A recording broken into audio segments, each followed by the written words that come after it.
Yan mga boss, at ito, tambak na uli ng ating pahakot na uli natin to. Dito na yung mga team sa ground floor. Naglilihan na rin naman sila. Dala na natin yung pintura para sa pinto sa second floor.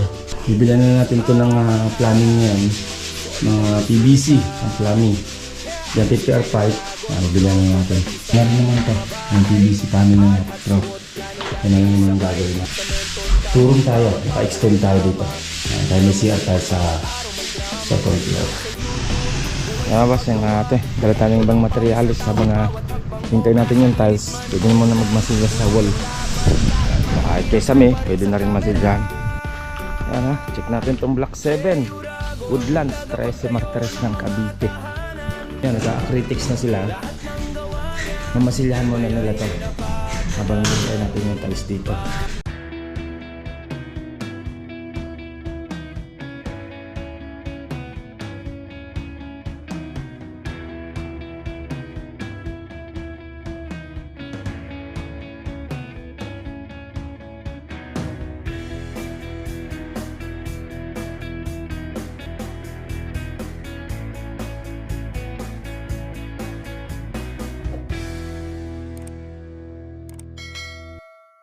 Yan mga boss, at good morning, good morning. Ayan, project update tayo. Dito tayo sa Terra Vista ng General Trias Cavite. And then check din natin mamaya yung ating lineha sa Woodland 13 Martires ng Cavite. Pinaliliot na natin yung plumbing and water line dito sa CR sa ground floor. And then sinukatan na natin para sa PVC panel naman sa living area. Check natin, tsaka yung second floor. Yan mga boss, at ito, tambak na uli ng ating papahakot na uli natin to para isang karga pa yan. Yan, at yung buhangin na ipon na rin naman doon. At dito na yung mga team sa ground floor. Naglilihan na rin naman sila. Masilya na uli, kukulayan na. Dala na natin yung pintura para sa pinto sa second floor. And then dito naman, yan, bibilan na natin ito ng plumbing ngayon, mga PVC ang plumbing. Yan, 50R pipe. Bibilan na natin. I-layout na rin naman to para matiles na to. Hindi sa CR sa second floor. Alas tapos na rin naman kasi sa second floor. Yan. Kaya, sakit mo na. Sakit na rin ito sa second floor naman. Nakulayan na rin naman to. At PVC panel na lang din naman yung ikay natin. Grout pa to, huli na. Yan. Kulay na sa dito. Yan. Yung ground floor na lang. And then to, nandiyan na yung pintura nito, yung hamba, tsaka pinto, nandiyan na rin naman. Yung mga ilaw lang naman, nandiyan na rin naman. Yan. Dito, kesame na lang naman at insulation. Yan na naman gagawin natin. Sa baba na tayo. Matiles lang natin yung ground floor na CR. Yan, yung mga ilaw natin, nandiyan na. Dito, okay na rin naman tayo dito. Makuha rin naman to. Yung PVC panel na throw.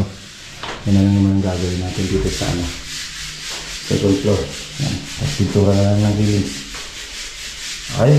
Papipasilip natin. Terra Vista mga boss. General Trias. Turun tayo. Naka-extend tayo dito. Kaya may CR tayo sa second floor. Okay. Yan mga boss, papunta naman ako sa Woodland 13 Martires ng Cavite para check naman yung lineya natin ng block 7 din doon, yung ceiling. Yan, kinakabit na yung kesame natin doon. Okay, update ko naman kaya pag nasa Woodlands naman tayo. Let's go.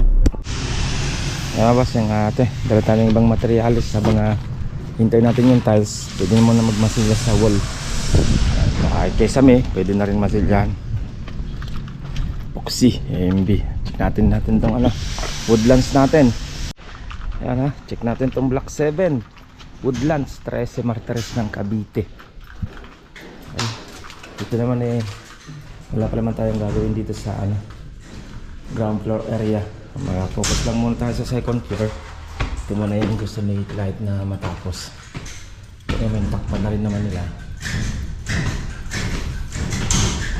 Takip na nila dito. Ang gagawin ng team yan, nag-acritics na sila. Mamasilyahan muna nila to habang hinihintay natin yung tiles dito. Masilya muna. Tapos to, masilya na rin yung hard flux natin dito. Yan, masilya na ito. Ribbit natin. Masilsin. Abang na rin naman yung mga ano yan. Sa pin light, abang na rin naman. Yan. Tapos sa switch, abang na rin yung switch niya. Ito naman sa cove to. Papasok. Pin light niya. Ano yung firewall mumuis. Sabihin niya, natagos siya pag malakas ng ulan ay may nakatira na pati dyan sa kabilang unit. Focus muna ng mga team itong primer, and then itong wall, ma-primer din itong wall habang iniintay natin yung tiles dito. Okay? Yan.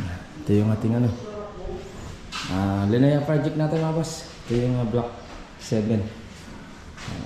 Okay? Napapasya natin yung konting pasilip sa ating project dito sa Cavite. Yung Terra Vista, ito naman yung The Woodland Tres Martires ng Cavite. And then, napakit na. Ano na sila? Start na sila para mag-acrytex. Acrytex muna natin yung wall para maganda yung kapit ng ating masilya. Yan, tapos makasilyahan na yan. Ito, makasilyahan na naman yung kanyang kesabi. Pag inintay natin yung tiles. Okay, update ko kaya sa project. Update ko kaya sunod na araw naman. Ingat-ingat tayo. Bye-bye. Ito pong J. Uragon Vlog, napakaganda po ng channel na ito, no? Tungkol po ito sa construction. Actual construction po ang channel na ito, no? Pag pinanood nyo po ito, panalo po kayo sa channel na ito. Napakaganda po ng mga video niya. Lalo na pong magaganda, no, yung mga iba't ibang design niya. Kakaiba po yung mga iba't ibang design niya sa mga kisame. Subukan nyo po panoorin J. Uragon Vlog na ito. Matutuwa po kayo pag pinanood nyo po yung mga video niya. Maraming salamat po.